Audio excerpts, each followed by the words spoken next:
সবার প্রিয় বিপ্লব কুমার দেব, রয়েছেন উপমুখ্যমন্ত্রী জিষ্ণু দেববর্মন, রয়েছেন কেন্দ্রীয় প্রতিমন্ত্রী প্রতিমা ভৌমিক, সাংসদ রেবতী ত্রিপুরা, স্পিকার ত্রিপুরা বিধানসভার রতন চক্রবর্তী সহ অন্যান্য নেতৃত্বরা এবং কেন্দ্রীয় স্তরের অন্যান্য নেতৃত্বগণ। আমি রাজ্য সভাপতি রাজীব ভট্টাচার্য মহোদয়কে অনুরোধ জানাবো আমাদের সর্বভারতীয় সভাপতি জেপি নাড্ডাজিকে স্বাগতম জানানোর জন্য রিসা এবং আমাদের রাজ্যের তৈরি সামগ্রী দিয়ে জেপি নাড্ডাজিকে স্বাগতম জানানোর জন্য। তৎসঙ্গে আমি আমাদের সভাপতিকে নাড্ডাজিকে সম্মানের পাগড়ি পরিয়ে স্বাগতম জানানোর জন্য, সম্মান জানানোর জন্য আহ্বান জানাবো। তৎসঙ্গে আমাদের যারা সাধারণ সম্পাদক, সাধারণ সম্পাদিকারা রয়েছেন তাদের কাছে আহ্বান জানাবো মুখ্যমন্ত্রী, প্রাক্তন মুখ্যমন্ত্রী, আমাদের উপমুখ্যমন্ত্রী এবং অন্যান্য নেতৃত্বকে উত্তরীয় এবং আমাদের বিভিন্ন সামগ্রী প্রদান করে তাদেরকে স্বাগতম জানানোর জন্য আজকের এই ঐতিহাসিক সমাবেশে। আমাদের যারা নেতৃত্বরা রয়েছেন, আমাদের সর্বভারতীয় সভাপতির সম্মানার্থে ফুলের মালা প্রত্যেকে নিয়ে সর্বভারতীয় সভাপতি জেপি নাড্ডাজিকে স্বাগতম জানাবেন। আমাদের দলের সাধারণ সম্পাদকগণ, সাধারণ সম্পাদিকা এবং অন্যান্য নেতৃত্বরা, যারা মোর্চার নেতৃত্বরা রয়েছেন, ফুলের মালা দিয়ে স্বাগত জানাবেন। আপনারা সবাই হাততালি উলুধ্বনির মাধ্যমে তাকে স্বাগত জানান। আমাদের দেশের সর্বভারতীয় সভাপতি জেপি নাড্ডাজিকে আমাদের দলের তরফ থেকে নেতৃত্বরা ফুলের মালা দিয়ে তাকে স্বাগত জানাচ্ছে। ভারত মাতা কি, ভারত মাতা কি, ভারত মাতা কি, বিজেপি বিজেপি, বন্দে বন্দে। আজকের এই ঐতিহাসিক সমাবেশে আমি স্বাগত ভাষণ প্রদানের জন্য আহ্বান জানাবো ত্রিপুরা প্রদেশ বিজেপির সম্মানিত সভাপতি রাজীব ভট্টাচার্য মহোদয়কে।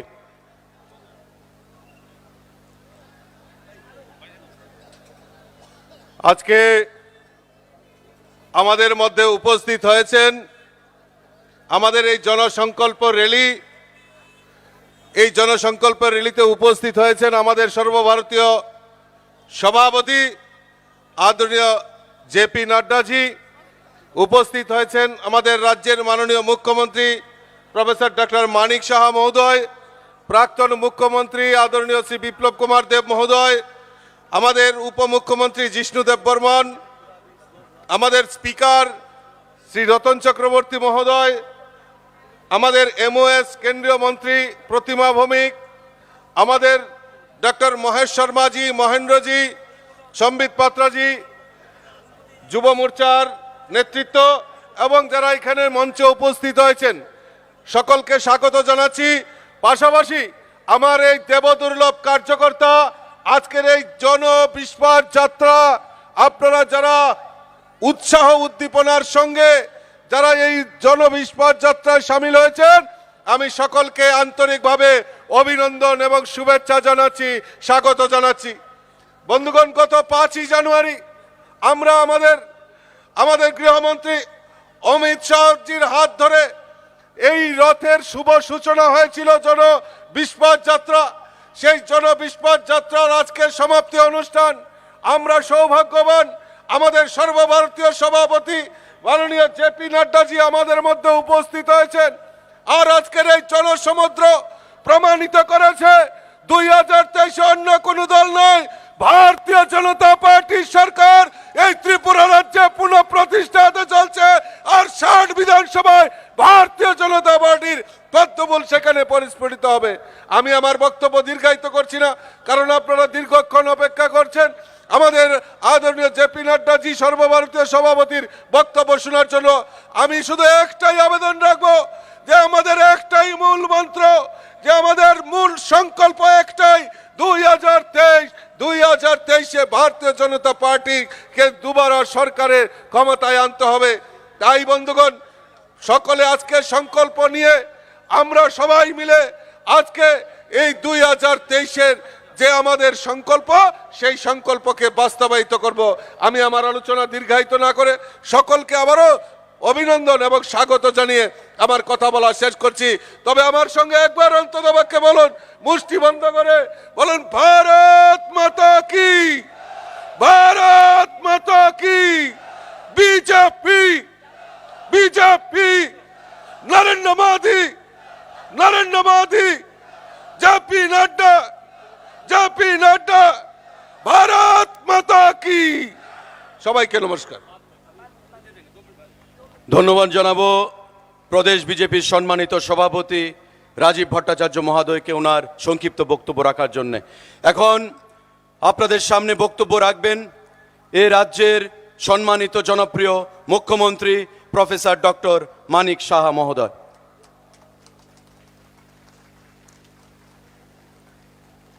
সবাইকে নমস্কার।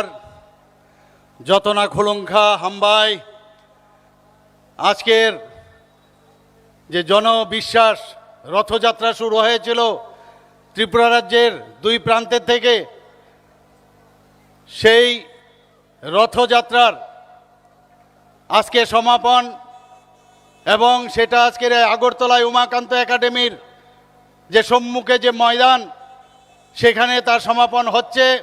চারিদিকে খালি জনঢল, যেখানেই যায়। সেই উপলক্ষে আজকে মঞ্চে উপস্থিত আছেন আমাদের সবার আদরণীয়, সবাই যাকে সম্মান করেন, সবাই যাকে সবসময় আমাদের ভারতীয় জনতা পার্টির প্রতিটি কার্যকর্তা ওনাকে স্মরণ করেন, ওনার মার্গদর্শন নেন। আমাদের সর্বভারতীয় সভাপতি জেপি নাড্ডাজি উপস্থিত আছেন, ভারতীয় জনতা পার্টির ত্রিপুরা প্রদেশের মাননীয় সভাপতি রাজীব ভট্টাচার্য মহোদয় উপস্থিত, আমাদের ত্রিপুরা সরকারের মাননীয় উপমুখ্যমন্ত্রী জিষ্ণু দেববর্মা মহোদয় উপস্থিত, আমাদের প্রাক্তন মুখ্যমন্ত্রী তথা রাজ্যসভার সদস্য শ্রী বিপ্লব কুমার দেব, এমওএস সুশ্রী প্রতিমা ভৌমিক মহোদয় এবং অন্যান্য যারা আমাদের কেন্দ্রের এবং ত্রিপুরার সমস্ত নেতৃবৃন্দ, আমাদের এমএলএগণ, আমাদের সমস্ত কার্যকর্তা থেকে শুরু করে এখানে সমস্ত ত্রিপুরাবাসীর, যেখানে আগরতলা আমরা 5-6টা খালি মণ্ডল থেকে এখানে বলেছি, সমস্ত কার্যকর্তাদের আমি হার্দিক অভিনন্দন জানাচ্ছি। বন্ধুগণ, আজকে আন্তর্জাতিক যুব দিবস, বিবেকানন্দজির জন্মদিন। সেই উপলক্ষে আমরা সবাই প্রথমে এই মঞ্চে ওঠার আগে আন্তর্জাতিক যুব দিবস আমরা পালন করছি। ওনাকে শ্রদ্ধা নিবেদন করে আমি 2-4টে কথা বলবো, তারপরে যার জন্য আপনারা এখানে বসে আছেন, যার কথা শোনার জন্য আপনারা বসে আছেন, আদরণীয় জেপি নাড্ডাজি আপনাদের সম্মুখে ওনার বক্তব্য পেশ করবেন। বন্ধুগণ, আমরা দেখেছি যে আমাদের এই 2018-তে আমরা যে সমর্থন নিয়ে, মানুষের যে আশীর্বাদ নিয়ে আমাদের 2018-তে ভারতীয় জনতা পার্টির নেতৃত্বাধীন সরকার প্রতিষ্ঠিত হয়েছিল, সেই আশীর্বাদ নিয়ে আমরা যে বিশ্বাস ওনাদের রেখেছি, সেই বিশ্বাসের জন্য এই জনবিশ্বাস যাত্রা। বন্ধুগণ, 5 বছর হতে চললো আমাদের এই সরকার, কোথাও কোনো জায়গার মধ্যে অবিশ্বাসের কোনো বাতাবরণ নেই। আমাদের যশস্বী প্রধানমন্ত্রী নরেন্দ্র মোদীজি বারবার বলেন যে আমাদের সরকার সবসময় আমরা স্বচ্ছতার সাথে আমরা চালাবো, সেই দিশায় আমরাও সেই স্বচ্ছতার সাথে আমরা কাজ করছি। বন্ধুগণ, আপনারা দেখেছেন এর আগে আমাদের যশস্বী গৃহমন্ত্রী, যিনি আমাদের দুই প্রান্তে ত্রিপুরার গিয়েছিলেন, এখান থেকে রথ 5ই তারিখ উনি উদ্বোধন করেছিলেন। সেখানে কি বলেছিলেন अभी तो टेलर है, पिक्चर तो अभी बाकी है। अभी तो टेलर है, पिक्चर तो बाकी है। और पिक्चर शुरू होने के लिए अभी कौन आया है हमारे सामने जेपी नड्डा जी, हमारा सर्वभारतीय सभापति यहाँ पर आए हैं। हम जानते हैं हमारा सरकार, আমাদের সরকার সবসময় স্বচ্ছ নীতিতে চলে এবং যত আমাদের প্রকল্পগুলো আছে, কেন্দ্রেরই হোক এবং আমাদের ত্রিপুরা সরকারেরই হোক, সবকটা নিয়ে আমরা প্রধানমন্ত্রী নরেন্দ্র মোদীজির জন্মদিনে 17ই সেপ্টেম্বর আমরা প্রতি ঘরে সুশাসন শুরু করেছিলাম এবং শেষ করেছি আরেক প্রধানমন্ত্রী অটল বিহারী বাজপেয়ীজির জন্মদিনে 25 তারিখ আমরা সেটাও সুশাসন দিবস। আজকে আপনারা দেখুন এই যে সমাপন আজকে হলো, যে রথযাত্রা, যে বিশ্বাস জনবিশ্বাস রথযাত্রা, সেটাও আমরা সমাপন করছি কার জন্মদিনে? আমাদের স্বামী বিবেকানন্দজির জন্মদিনে। অদ্ভুত এই পার্টি, তার চিন্তা এবং তার ভাবনা মানুষকে নিয়ে চলার। আমার সরকার, এই সরকার মানুষকে নিয়ে চলে, সেই চিন্তা ভাবনা আমরা চলি। আমি আমার বক্তব্য আর দীর্ঘায়িত করব না। আমি আমার বক্তব্যের শেষে আমি আমাদের আদরণীয় সর্বভারতীয় সভাপতি জেপি নাড্ডাজিকে আহ্বান করব এখানে ওনার বক্তব্য পেশ করার জন্য। বন্দে মাতরম, ভারত মাতা কি জয়। অনেক অনেক ধন্যবাদ রাজ্যের জনপ্রিয় মাননীয় মুখ্যমন্ত্রী প্রফেসর ডক্টর মানিক শাহ মহোদয়কে। এখন আমাদের প্রদেশ বিজেপির সভাপতি সম্মানিত রাজীব ভট্টাচার্য মহোদয় আমাদের মাতা ত্রিপুরেশ্বরীর পবিত্র ছবি দিয়ে একটা উপহার হিসাবে জেপি নাড্ডাজিকে সেখানে অর্পণ করছেন। বর্তমানে এখন বক্তব্য রাখার জন্য আমি আহ্বান জানাবো আমাদের সর্বভারতীয় বিজেপির সভাপতি এবং যিনি সারা দেশে বিজেপিকে নেতৃত্ব দিচ্ছেন, পথ দেখাচ্ছেন, জেপি নাড্ডাজি মহোদয়কে। ভারত মাতা কি, ভারত মাতা কি, ভারত মাতা কি।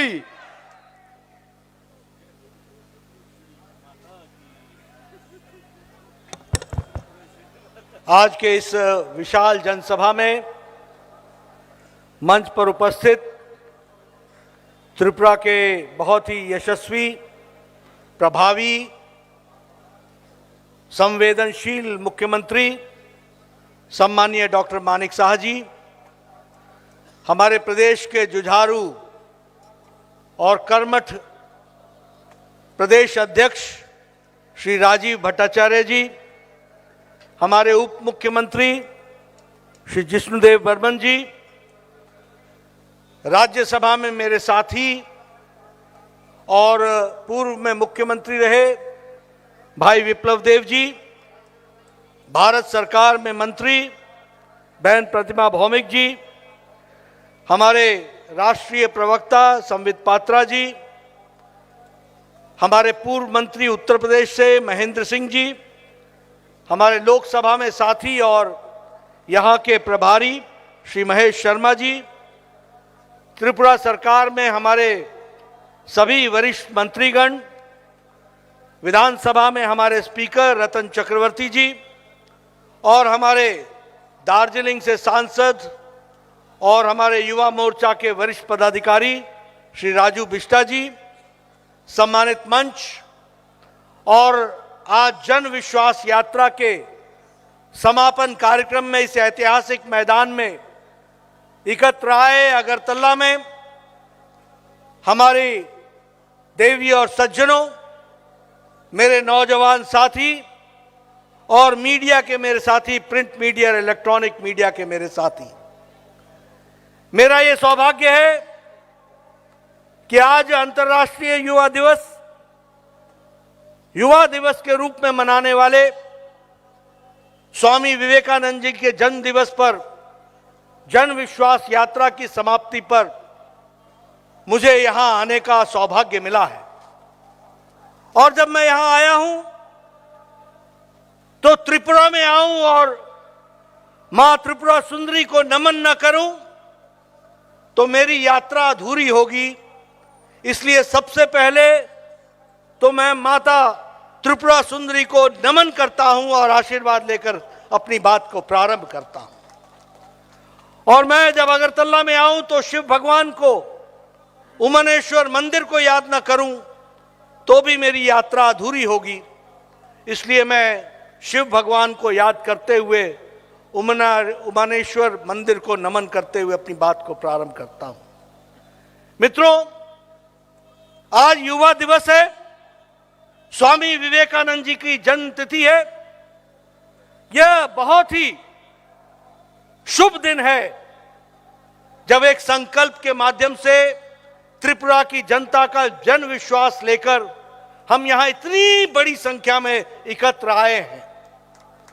स्वामी विवेकानंद कहते थे, किसी भी देश को अपना लक्ष्य रखना चाहिए और अपने लक्ष्य को हासिल करने के लिए अपना योगदान करना चाहिए। और उसको अंतिम समय तक निर्णायक मोड़ तक पहुंचाने का सामर्थ्य रखना चाहिए। और उन्होंने कहा था कि भारत स्वाभिमानी देश के रूप में स्वावलंबन के साथ यह आगे बढ़ेगा और स्वावलंबन की तरफ हमको आगे बढ़ना है। मुझे आज खुशी है कि जब हम युवा दिवस मना रहे हैं तो भारत मोदी जी के नेतृत्व में और भारत का युवा सेल्फ रिलायंट स्वावलंबन की ओर अग्रसर हो रहा है और आत्मनिर्भरता के दृष्टि से आगे बढ़ रहा है। और आदरणीय प्रधानमंत्री जी के नेतृत्व में चाहे युवाओं का प्रशिक्षण हो, चाहे युवाओं को आगे लाने की बात हो, चाहे युवाओं के लिए स्टार्टअप्स हो, और चाहे भारत को स्वावलंबन बनाने के लिए कोई भी कदम उठाना हो, हम गौरव के साथ आज कह सकते हैं कि प्रधानमंत्री नरेंद्र मोदी जी के नेतृत्व में देश स्वावलंबन की ओर बढ़ रहा है, आत्मनिर्भर की ओर बढ़ रहा है और युवा उसमें अपना पूरा योगदान कर रहा है। मित्रों, मैं सिर्फ कहने के लिए नहीं कह रहा हूं, भारत सरकार में मुझे रहने का मौका मिला है। पूरे 5 साल मैं भारत सरकार में रहा हूं। एक जमाना था जब एक all India institute of medical sciences होता था दिल्ली में। अटल जी ने 6 medical all India institute of medical sciences खोले और आज मैं गौरव के साथ कह सकता हूं कि भारत में 23 all India institute of medical sciences खड़े हो रहे हैं। 23। अगर मैं बात करूं तो एक जमाने में 387 मेडिकल कॉलेज होते थे और आज मुझे खुशी है कि पिछले 7 सालों में यह संख्या 700 से अधिक मेडिकल कॉलेज की हो गई है। यह भी हमको ध्यान रखना चाहिए। अगर मैं बात करूं तो जहां हमारी मेडिकल की सीट्स 30,000 हुआ करती थी, आज हमारी मेडिकल की सीट्स 80,000 क्रॉस कर रही हैं। हर साल 80,000 से ज्यादा बच्चे बनते हैं। अगर मैं बात करूं आईआईटी की तो 16 आईआईटीज होती थी, आज 23 इंडियन इंस्टीट्यूट ऑफ टेक्नोलॉजी है। इसलिए विकास की एक नई कहानी लिखी जा रही है। अगर मैं आईआईएम की बात करूं तो आज 20 इंडियन इंस्टीट्यूट ऑफ मैनेजमेंट खड़े हुए हैं।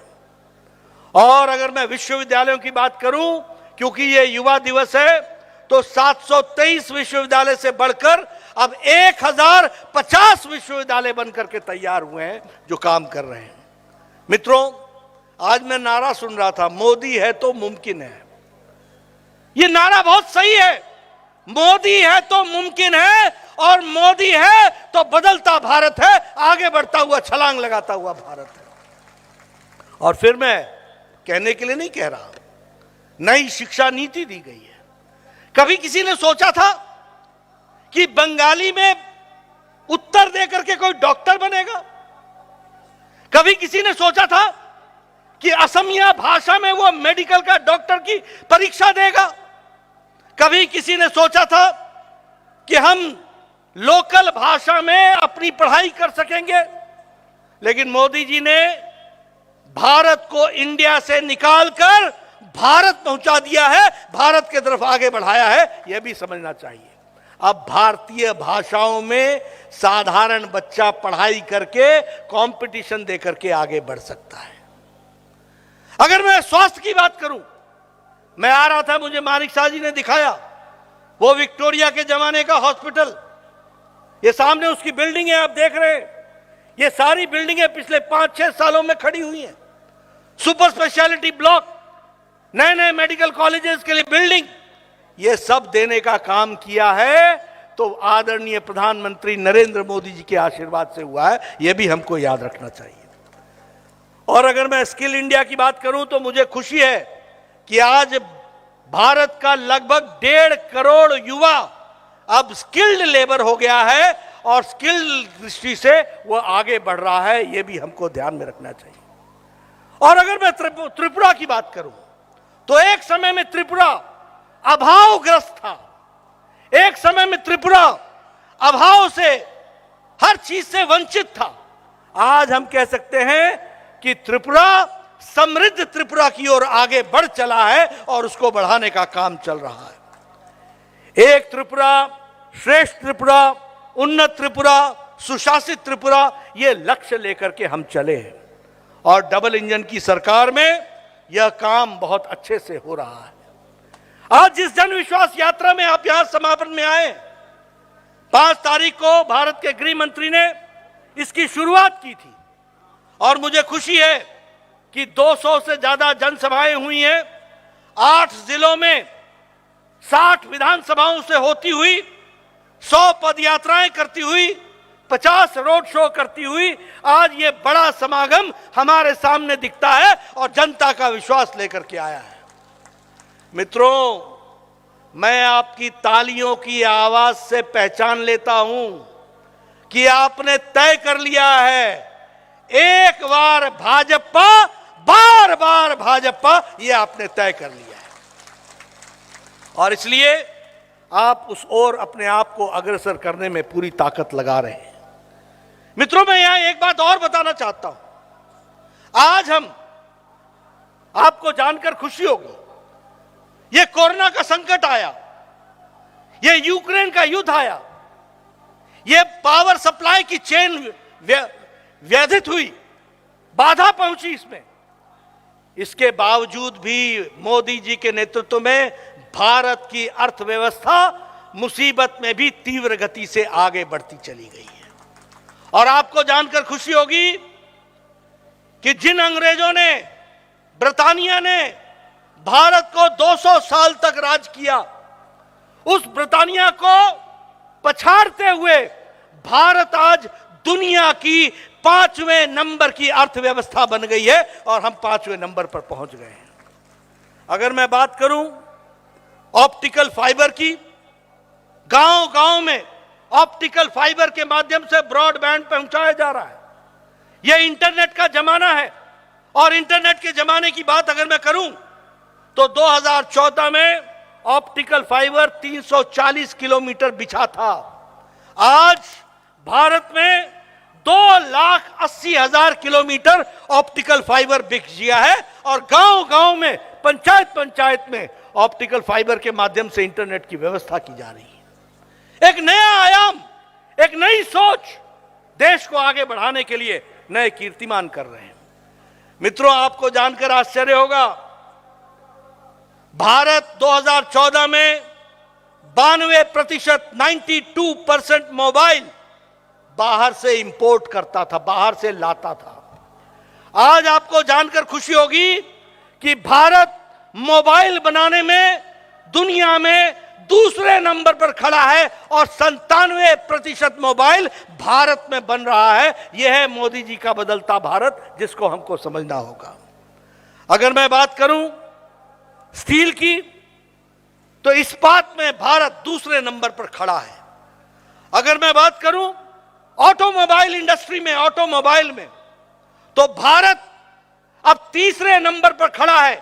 हमसे आगे सिर्फ 2 देश रह गए हैं, अमेरिका और चाइना। हम जापान को भी पछाड़कर भारत ऑटोमोबाइल में भी सबसे आगे खड़ा हो गया है। यह भी हमको समझना होगा।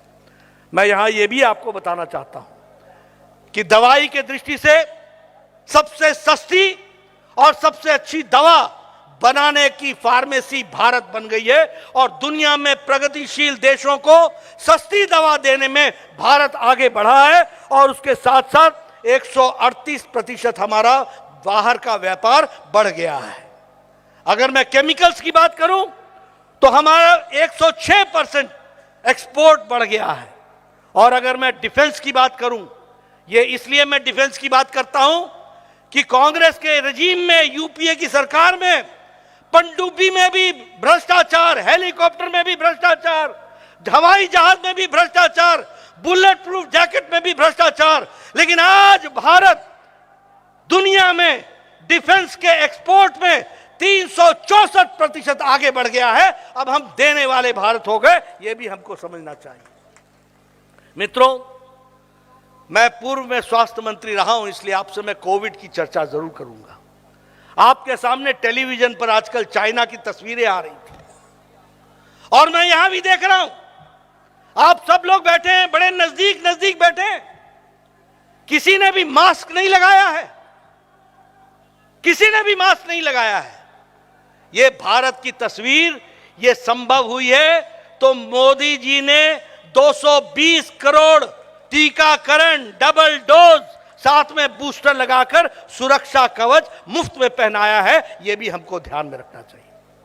आज अमेरिका में टीकाकरण पूरा नहीं हुआ है, आज यूरोप में टीकाकरण पूरा नहीं हुआ है।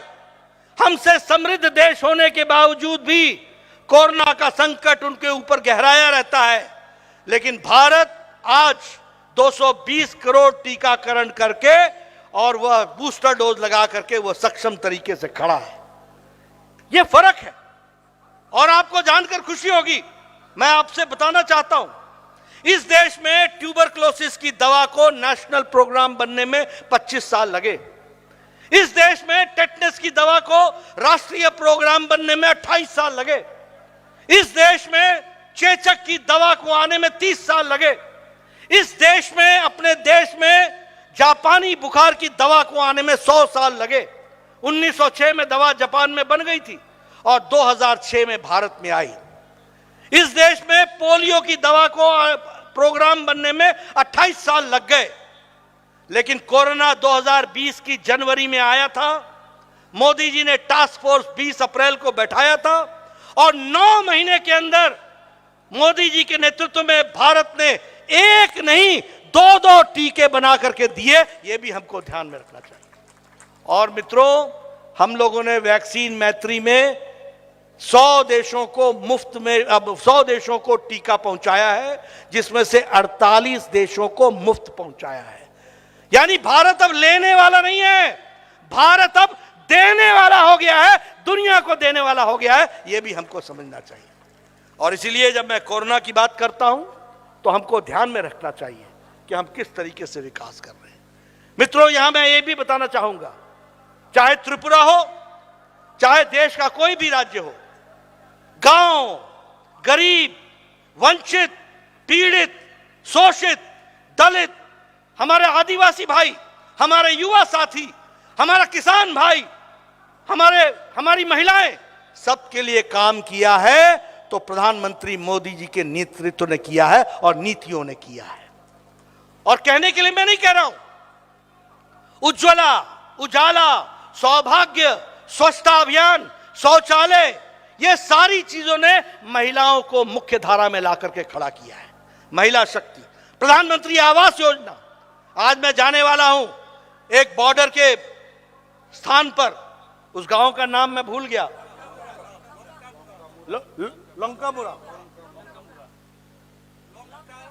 लौंकामुरा, उस गांव में मैं जाने वाला हूं। प्रधानमंत्री आवास योजना के घर में बैठ करके वहां जलपान करूंगा, उनसे मिलूंगा, उनको जानने की कोशिश करूंगा। कभी सोचा था कि बॉर्डर के जिले में यह होगा? कभी सोचा था कि उनकी तस्वीर बदलेगी? आज मैं आपको बताना चाहता हूं, मैं 1993 में एमएलए बन गया था। 1993 में मेरा बीडीओ, ब्लॉक डेवलपमेंट ऑफिसर, मेरे पास आया करता था और कहता था, नड्डा जी आपको एक खुशखबरी देनी है। मैं बोलता था, क्या है खुशखबरी? बोला, 2 पंचायतों में आपको एक इंदिरा आवास योजना का घर मिला है, बताइए इसको मैं किसको दूं? तो मैं कहता था, यार मेरे यहां 1 अनार 100 बीमार, तू ही रख ले इसको, जिसको देना तू दे दे, हमको नहीं जरूरत। आज मोदी जी के नेतृत्व में 3 करोड़ 60 लाख प्रधानमंत्री आवास योजना में मकान बन करके तैयार हो गए। मैं जब पहली बार एमएलए बना था तो मेरे यहां 95% गांव बगैर सड़क के थे, 95%। और जब मैं बोलता था तो मेरा एग्जीक्यूटिव इंजीनियर बोलता था, सर आपको 50 लाख रुपए आए हैं, 100 सड़कें हैं आपकी, कहां कहां डालूं? मैंने कहा, जहां मर्जी वहां डाल दे, बढ़ना कुछ नहीं है, ये तो ऊंट के मुंह में जीरा है। नीतियों का अंतर देखो, नीतियों का अंतर देखो। अटल जी भारत के प्रधानमंत्री बने, प्रधानमंत्री ग्रामीण सड़क योजना आई, एक एक सड़क पर 4-4 करोड़ 5-5 करोड़ पैसे आए और 5 साल के अंदर 85% मेरी कंस्टिट्यूंसी का सारी सड़कें ऑल वेदर रोड से बनकर के तैयार हो गई। ये नेतृत्व होता है। फिर 10 साल यूपीए की सरकार आई, फिर काम ठप, वही का वही कमीशन, वही टोलाबाजी, वही समस्या, ये सब खड़ी हो गई। फिर से 2014 में मोदी जी के नेतृत्व में सरकार आई। आज लाखों गांवों को प्रधानमंत्री ग्रामीण सड़क योजना से जोड़ा जा रहा है और मुझे खुशी है कि त्रिपुरा में भी 4700 किलोमीटर प्रधानमंत्री ग्रामीण सड़क योजना में गांवों को जोड़ा जा रहा है। यह परिवर्तन आया है। उसी तरीके से स्कॉलरशिप हमारी डबल हो गई। एमएसपी के प्रोडक्ट्स यहां त्रिपुरा में, जो फॉरेस्ट प्रोडक्ट सिर्फ ट्राइबल भाइयों के लिए 8 से 10% होता था, आज 90 प्रोडक्ट्स हैं जिस पर एमएसपी त्रिपुरा की सरकार हमारे आदिवासी भाइयों को दे रही है।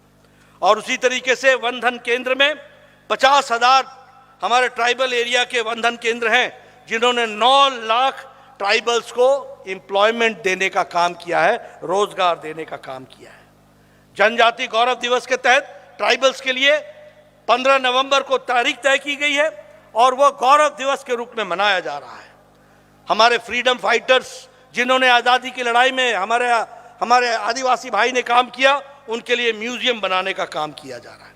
इसलिए मित्रों, अगर मैं गांव की बात करूं, गरीब की बात करूं, आज भारत में अति गरीबी आईएमएफ के अनुसार 1% से भी कम हो गई है, 1% से भी कम हो गई है। मालूम है क्यों? क्योंकि मोदी जी ने 80 करोड़ की जनता को 5 किलो गेहूं या 5 किलो चावल और 1 किलो दाल ये देने का प्रधानमंत्री गरीब कल्याण अन्न योजना में देने का काम किया है। इसलिए हमारी गरीबी नीचे आ गई है। अगर मैं स्वच्छता अभियान की बात करूं, 11 करोड़ 80 लाख लोगों के स्वच्छता अभियान में इज्जत घर बना है। आप लोग तो शहर में रहते हैं, मैं तो गांव से आया हूं। मेरे को मालूम है कि एक समय में गांव में हमारी बहनें सूर्योदय से पहले अपने दैनिक नित्यक्रम के लिए जाती थी और सूर्यास्त का इंतजार करती थी ताकि वो अपना दैनिक नित्यक्रम जा सके, और झुंड के झुंड एक साथ महिलाएं जाती थी। आज 11 करोड़ 80 लाख बहनों को इज्जत देने का काम किया है तो नरेंद्र मोदी जी की सरकार ने किया है। यह भी हमको ध्यान रखना चाहिए। उसी तरीके से 11 करोड़ 78 लाख किसानों को प्रधानमंत्री किसान सम्मान निधि, हर चौथे महीने में 2-2 हजार। और एक समय प्रधानमंत्री राजीव गांधी बोलते थे, मैं 1 रुपया भेजता हूं, 15 पैसे पहुंचते हैं, 85 पैसे पता नहीं किस हाथ में रह जाते हैं। और आज मोदी जी एक बटन दबाते हैं, एक बटन को क्लिक करते हैं, 15 सेकंड के अंदर 11 करोड़ 74 लाख किसानों के खाते में 2-2 हजार रुपए पहुंच जाता है। यह हो जाता है, इसको हमको समझना चाहिए। इसलिए विकास के दृष्टि से देखा जाए और भारत के बदलती तस्वीर को देखा जाए तो हमारे सामने ये सारी चीजें आती हैं। मैं यहां ये भी कहूंगा, मुझे कहा गया मानिक जी हमारे मुख्यमंत्री हैं और हीरा हमारी योजना है, इसलिए मानिक की मुलाकात हीरा से हो रही है। हीरा क्या है? हीरा है H for highways, I for internet, R for railways and A for Airways. ये हमारी कनेक्टिविटी का रास्ता है, ये हमारे विकास का रास्ता है। और इसीलिए हम विकास की दृष्टि से आज बताइए, अगरतला रेलवे स्टेशन का सौंदर्यकरण हो रहा है कि नहीं हो रहा है? उसमें काम चला है कि नहीं चला है? आप बताइए, हॉस्पिटल्स की बिल्डिंग्स बन रही हैं कि नहीं बन रही हैं? आप बताइए, नेशनल हाईवे बन रहे हैं कि नहीं बन रहे हैं? एक समय में आपके पास एक नेशनल हाईवे था, आज आपके पास 7 नेशनल हाईवेज पर काम चल रहा है। 7 नेशनल हाईवेज पर काम। आप बताइए, अब राजधानी एक्सप्रेस सीधे यहां से गुवाहाटी होते हुए दिल्ली जाती है कि नहीं? आप बताइए, जनशताब्दी चली कि नहीं चली? आप बताइए, रेल कनेक्टिविटी बनी कि नहीं बनी? आप बताइए कि हर दृष्टि से विकास का काम चल रहा है कि नहीं चल रहा है? आप बताइए, लंबे समय से ब्रू रियांग का मामला लटका हुआ था कि नहीं लटका हुआ था? आप बताइए, हमारे सभी भाइयों को पीसफुली सेटल किया गया कि नहीं किया गया? ब्रू रियांग का समझौता हुआ कि नहीं हुआ? इसलिए विकास की नई कहानी आज त्रिपुरा लिख रहा है, हर दृष्टि से उसको आगे बढ़ाने का काम कर रहा है। मैं यहां यह भी कहूंगा, देखो अभी कुछ देर बाद यहां अंधेरा हो जाएगा। अगर अंधेरे को ध्यान में रखकर उजाले का महत्व तो नहीं समझोगे तो राजनीति में हमेशा नुकसान में रहोगे।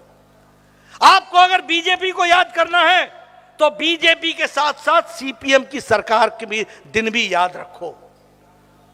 वो याद रखो, सीपीएम की सरकार मतलब बलात्कार, सीपीएम की सरकार मतलब बंद, सीपीएम की सरकार मतलब हड़ताल, सीपीएम की सरकार मतलब नारेबाजी, सीपीएम की सरकार यानी एम्प्लॉय के द्वारा एम्प्लॉय से लेवी लेना, सीपीएम की सरकार मतलब महीना चंदा इकट्ठा करना, सीपीएम की सरकार इसका मतलब राजनीतिक दृष्टि से लोगों को समाप्त करना, सीपीएम की सरकार इसका मतलब घर में घुसकर अपने विरोधियों की जीवन लीला समाप्त करना। यह होता था सीपीएम की सरकार।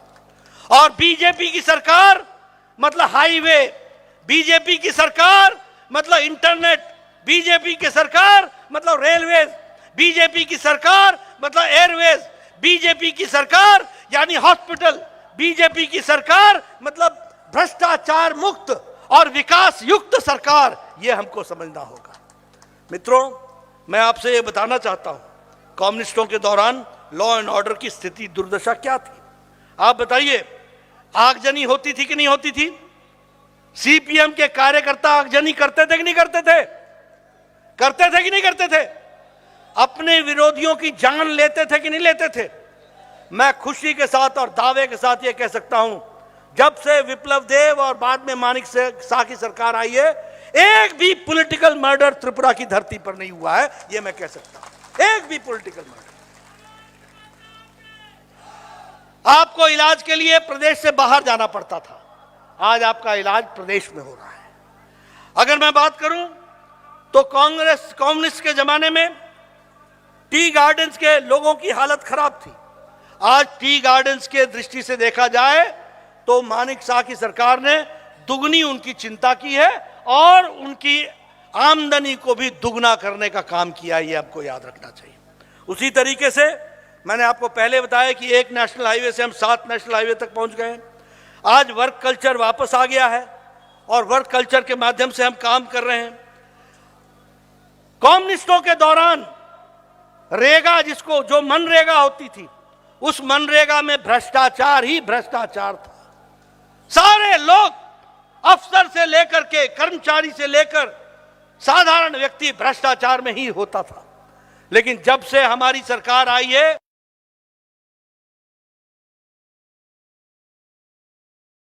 सीधा उस किसान के खाते में जाता है, उस गरीब व्यक्ति के खाते में जाता है और बीच में से बिचौलिया गायब हो गया है। इसलिए अगर मैं विकास की कहानी कहूं और पीडीएस की बात करूं तो कम्युनिस्टों के जमाने में सिर्फ चावल मिलता था, आटा मिलता था, केरोसिन ऑयल मिलता था और नमक मिलता था। आज मानिक शाह की सरकार में और पहले विप्लव देव की सरकार में पीडीएस में आपको चीनी भी मिलता है, मसूर दाल भी मिलती है, चाय भी मिलती है, सोयाबीन भी मिलता है, चावल भी मिलता है, आटा भी मिलता है, केरोसिन भी मिलता है, नमक भी मिलता है और आने वाले समय में सरसों का तेल भी मिलेगा और मसाले भी मिलेंगे। ये आपको याद रखना चाहिए। यह बदलता त्रिपुरा, यह बदलता त्रिपुरा। आज विकास की नई कहानी लिखी जा रही है। यह जन विश्वास यात्रा में हम ऐसे ही नहीं आए हैं। आप बताइए, कोई भी कम्युनिस्ट नेता या कांग्रेस नेता इतनी देर खड़ा होकर अपनी सरकार के कारनामे गिना सकता है क्या? गिना सकता है क्या? गिना सकता है क्या? ये गिना सकते हैं भ्रष्टाचार, कमीशन, स्कैंडल, भ्रष्टाचार के नए नए नमूने। इसमें ये ट्यूशन भी दे सकते हैं आपको, महारत हासिल है, यही धंधा है इनका। आप बताइए, ऐसे लोगों को सरकार में आने देना है क्या? आने देना है क्या? मैं पीछे से सुनना चाहता हूं, ऐसे लोगों को सरकार में आने देना है क्या? मित्रों, इसलिए मैं आपको अपील करने आया हूं कि अगर उजाले का मजा लेना है तो अंधेरे को पहचान के रखो, और अगर उजाले का मजा लेना है तो याद रखो कि भारतीय जनता पार्टी को आगे लेकर के आओ और अंधेरे को वहीं बैठाए रखो, इसकी चिंता करो। और इसीलिए मैं अंत में आपको एक ही निवेदन करने आया हूं, कम्युनिस्ट और कांग्रेसियों को आराम दो और यहां बैठे लोगों को काम दो, इनसे काम करवाओ और उनको आराम दो। उनको बोलो आपको दवाई घर बैठे मिल जाएगी, ये मोदी जी की राज है, यहां सेवा होती है, डोर डिलीवरी होती है, कोई दिक्कत की बात नहीं।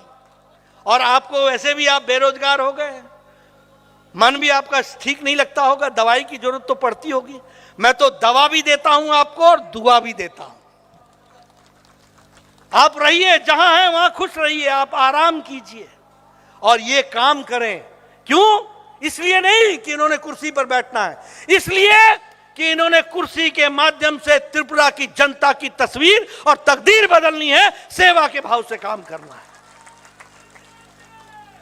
बताइए आप साथ देंगे ना? साथ देंगे ना? साथ देंगे ना? साथ देंगे ना? आप सबका बहुत बहुत धन्यवाद। बोलिए भारत माता की, भारत माता की, भारत माता की। वंदे वंदे वंदे। बहुत बहुत धन्यवाद।